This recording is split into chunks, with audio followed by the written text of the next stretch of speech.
Hey, hello, I'm Chris Robin, aka at Detroit Beastie, here with Team Riser Fall for Friday's edition, July 29th of Beasties Boomers. And before we get into all the baseball action, you know what I'm going to say. Make sure you use the promo code Beastie. That thing will get you $10 off your first month of premium services. And boy, oh boy, do we have a bunch of premium services, which I've gone over with a fine-tooth comb, both in written form and in broadcasted form. So I won't beat that dead horse, as they say. I also want to tell you there are, looking at my notes, and I trust my notes, there's 13 total games today, especially on the main slates. And once again, I don't know what we've done to be given such good graces here, but FanDuel, Yahoo, DraftKings, all across the board, they're all on the same page. 13 games tonight, everything locks at 7:05. So, as I always say, make sure you check the starting lineups, make sure you check the weather. But in today's game, my favorite stack,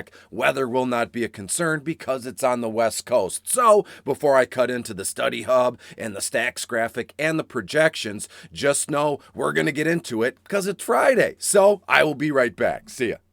We are back with the study hub in the driver's seat, as I love to say, right here. That is the quickest way to get to the Discord, which is free, but included in the premium services, you get your own little private Discord shows. Enough with the nonsense. I want in on the Texas Rangers playing in LAA, the Los Angeles Angels of Anaheim here, and we're going to find it, and we're going to hammer this one home. And while I'm looking for it, and while I'm finding it, just a few things that pop up in my head in regards to this game here. It's looking like Martin Perez is pitching against Patrick Sandoval, and maybe I should wait until I bring my face back in at the end of the broadcast to say a few things, but the idea of the Angels shopping around Shohei is it just blows my mind. But I know that has no concern for today's video because, again, DFS, it's a one and done kind of thing here. So when you look at this one, you look at Texas plays in LAA as Los Angeles Angels of Anaheim.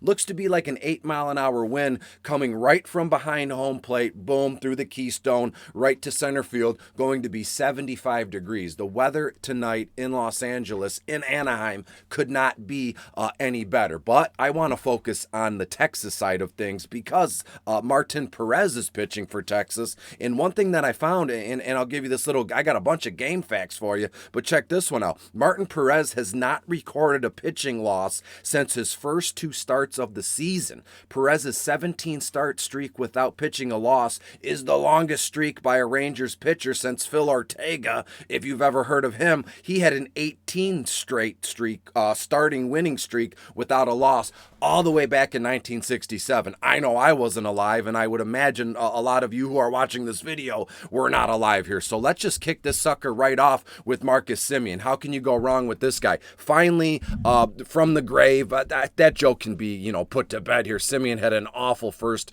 few months of the season, but now we're back. Now we're rolling, and you look at him on FanDuel right now, C projection tier, and you look at his value tier is an E. You don't like to see that, but let's bring him up on the projections and see why are they giving him such a bad grade here? Because again, leading off against Patrick Sandoval couldn't be the worst thing. And let me type this in. It's weird to type and talk at the same time, and I'll get it down eventually. It's like, those, I don't want to offend anybody, but all those blonde jokes where you can't walk and chew bubble gum at the same time. Maybe I found my my Achilles heel. I can't type and talk at the same time. But here we go with Marcus Simeon. Ownership percentage, though, is beautiful. It's not even 1%. And again, against Patrick Sandoval, I think, he's 3-6, ERA just shy of 4 at 3.64, struck out 91 guys. So Patrick Sandoval isn't awful, but if Texas can get rolling, and they're going to need to in the second half if they're going to want to do anything of note here, Marcus Simeon to me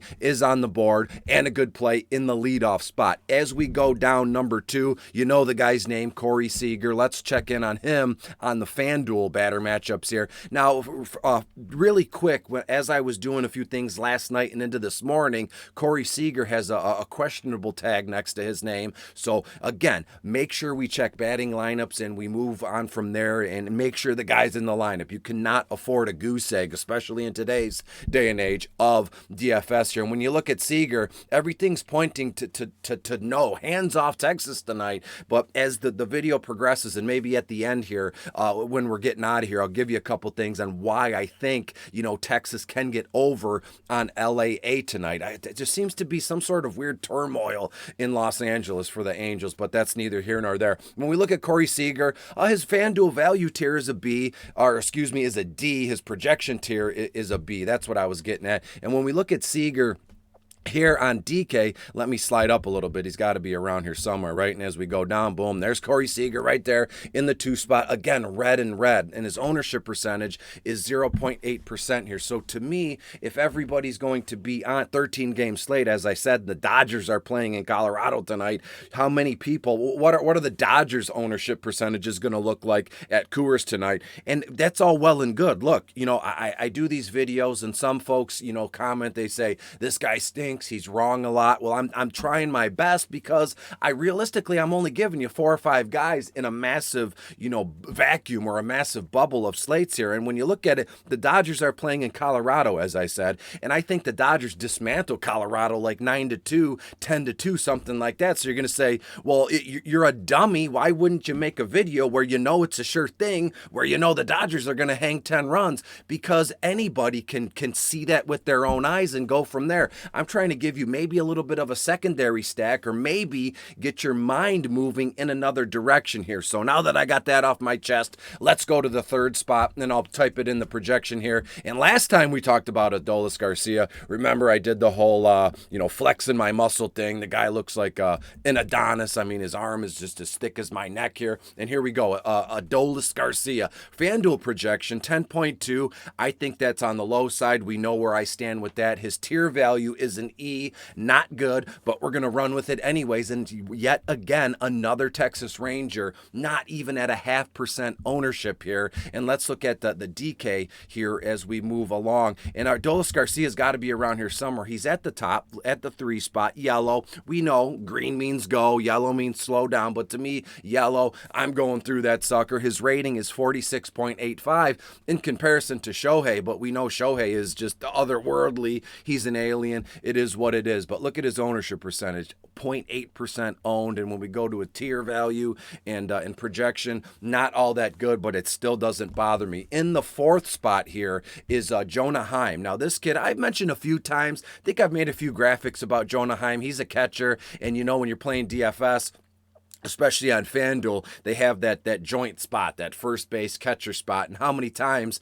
are you going to put an actual catcher in that spot over a first baseman? Not often. But tonight, I think we should use Jonah Heim, whether it's in the utility spot on FanDuel or just straight up in the catcher spot on DK. And when you look at Jonah Heim here, we go across the board, ownership percentage, again, under 1% owned. So people, here with Texas, I have them scoring 7-8 runs here. I know that's bearing the lead. I wait till the end of the video here, but I got to get something on my side here to prove to you that this is why I like Texas here tonight. When you look at Jonah Heim here, his rating is stinks. Ownership percentage is great. His FanDuel tier, projection tier is all a D. So again, I look like a fool, but I'm telling you here, I got to go out on a limb, here and there sometime. It would be, how can I put this? Writing and broadcasting DFS stuff. Everybody's got their own way of doing it in terms of their written content and their broadcasting content. You always want to be safe. That's all well and good. No ill will, but I like to take chances, and I have no issue broadcasting and telling you to do this stuff here,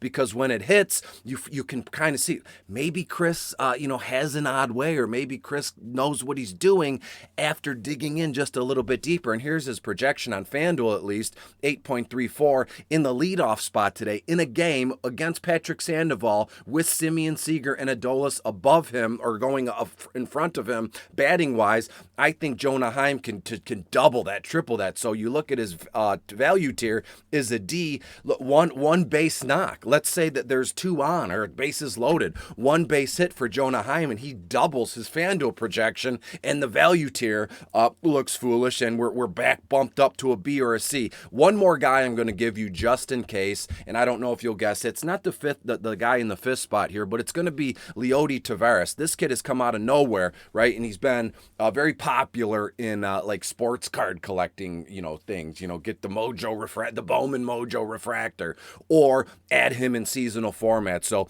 as long as Tavares keeps doing his thing, and it looks to be he's in the 6th spot today, so we'll go 1, 2, 3, 4. We'll skip 5 and we'll go to 6 if Jonah Heim is actually active. If he's not, I could see Tavares being bumped up to 5 or shoot even 4 here. And when you look at Tavares, bad news across the board. Look at his WOBA is elite, right? 340, 420, something along those lines makes it elite, but his ownership percentage at 0.5% ownership here. So let me bring my face back in. We'll get the heck out of here. And here we are. Thanks for coming along this journey with me today, at least. And when you look at this matchup, Texas at LA, I know I said I was going to save a few, betting trends or game facts for you here. And I do want to say this. I know this isn't a talk radio show. It's a one and done 10-minute DFS broadcast here. But the idea that the Angels are fielding offers for Shohei Ohtani just blows my mind. This guy, to me, is one of the best, if not the best, baseball players on earth, pitching, hitting here,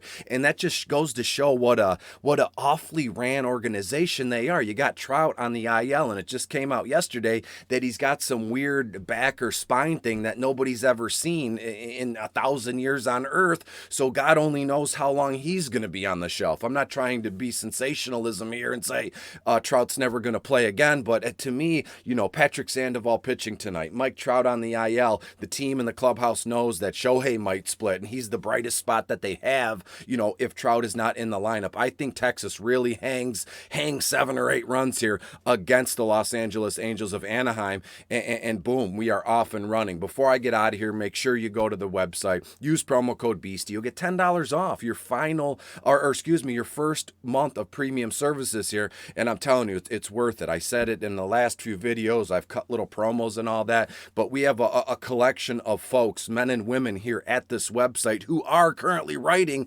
NFL DFS articles for your enjoyment as we kind of ramp up to the NFL season. But for right here, right now, this is all baseball DFS. I'm happy to bring it to you. Texas wins this one 7-3, and the ownership percentages are so low. If you use Texas in the right format as a secondary stack, we're going to hit the moon. Until I see you again, be good, stay cool, and talk to you soon. Bye-bye.